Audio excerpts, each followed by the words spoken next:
Jarret Stepman, great having you on Crossroads. Oh, thank you very much. So, one of the big things Trump is doing right now is he's going against these critical race theory training courses being given to government offices. And the way it's being framed is different depending on which side of the aisle you're on. A lot of, say, Democrats are saying that he's getting rid of these race sensitivity trainings. What I know a lot of your work has been around investigating these exact issues, and I know you've done some interesting works on it. So tell us first off, what is critical race theory, and what do these trainings entail? Yeah, I think to really call it sensitivity training, it really doesn't explain what critical race theory is. Now, this was a set of ideas that was actually originally developed in the 1970s. There was a Harvard professor named Derek Bell who was very famous for creating these ideas. They were mostly ensconced in narrow corners of academia for the last 30, 40 years. And I think what they really boil down to is that every issue, every single thing is defined by your race. I mean, this is where we get the idea that America is inherently a white supremacist society, that America is inherently racist. Everything is boiled down essentially to your skin color, to your identity. I mean, individual preference, individual choice, merit, things like this. All these things are seen as simply non-determinative factors. They're actually seen in some cases, according to the latest round of the critical race theorists, as it's racist to even talk about these things, to talk about the individual merits of a person. That in itself is racist. So you get all these differing theories that kind of stems from this, where you've changed even the definition of, for instance, the word equality. No, equality is out now. Now we have words like equity, which means in any given profession or field, if you don't have exactly proportional numbers by race, that is an example of systemic racism. And this all boils down again to these theories of critical race theory developed in the 70s. Now, one of the big points that's being criticized on, Trump has written about it, of course. He's talked about it, for example, saying white people are racist, that, you should not judge a person by the color of their skin, but white people are evil and this and that.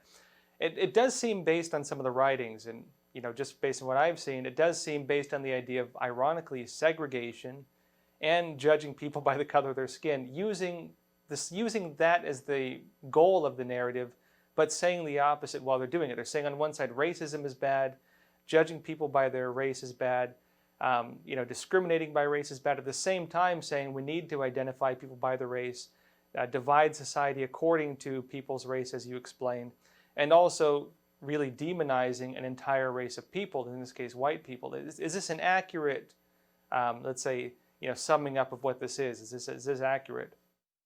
Yeah, it's frankly it's 100% accurate, especially if you read the writings of, I think, maybe the foremost, at least most public critical race theorist in the country, the so-called anti-racist Ibram Kendi, who basically says straight up, discrimination is a good thing. Color blindness is racism, and everything in society is defined by a person's race, by their background. It's no surprise that many of them even support ideas that sound very much segregationist. They're ideas that if you are of one race or you have another race, you have inherent qualities.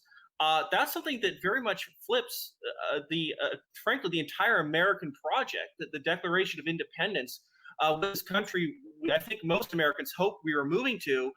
This puts it in a reverse direction. It puts it in a very different one. There's ideas that this idea that we have equality of the law that'll be applied to everyone, that's thrown out the window, because that could create inequities. That could create these problems that the critical race theorists think are at the very heart of American society. And so you now have a variety of intellectual projects promoting this that have become mainstreamed. I think very prominently the so-called 1619 Project in the New York Times, which I think uses a lot of critical race theory in creating this kind of warped, distorted view of American history as nothing but a series of racist acts, all boiling down to the fundamental original sin of slavery. And that's all it comes down to. No other issue matters other than racism and anti-racism. There's only two sides, according to the critical race theorists, which again, I think creates a kind of simplified view of humanity and human history.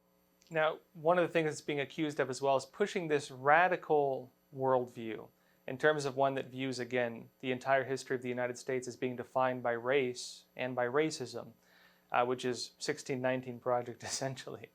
I understand though, now when we get to the, say, foundations of critical race theory, in my understanding it goes to two places. One would be Howard Zinn, of course, and his reframing of the American history, and also the idea of critical theory, which was a Frankfurt School system, teaching basically, in my analysis, taking the ideas of Marx of the class struggle, the bourgeois against the proletariat, and framing it in terms of every division of individuals, whether it be race, gender, etc. Is this an accurate personification of what this really is?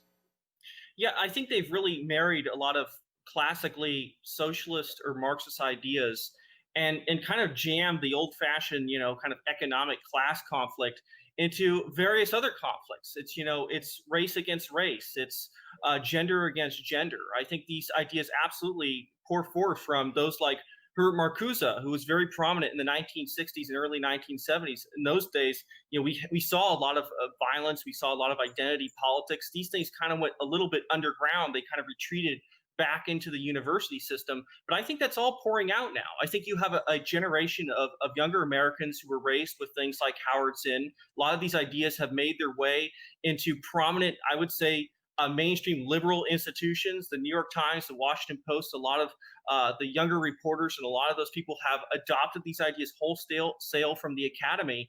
And I don't think you have a lot of opposition to ideas that at one time were very marginal, were very secondary. I mean, these were seen as radical ideas that distorted the truth. Now they're being treated as if they're mainstream. So we've injected Marxism into America through the prism of race, class, well, really not class, just race and gender at this point. Class has kind of been thrown by the wayside to the point where you even get some strange absurdities like the Worldwide Socialist website, which I thought was amusing, denouncing the 1619 Project because they said it'll create racial divisions in this country, which I think was quite a remarkable thing.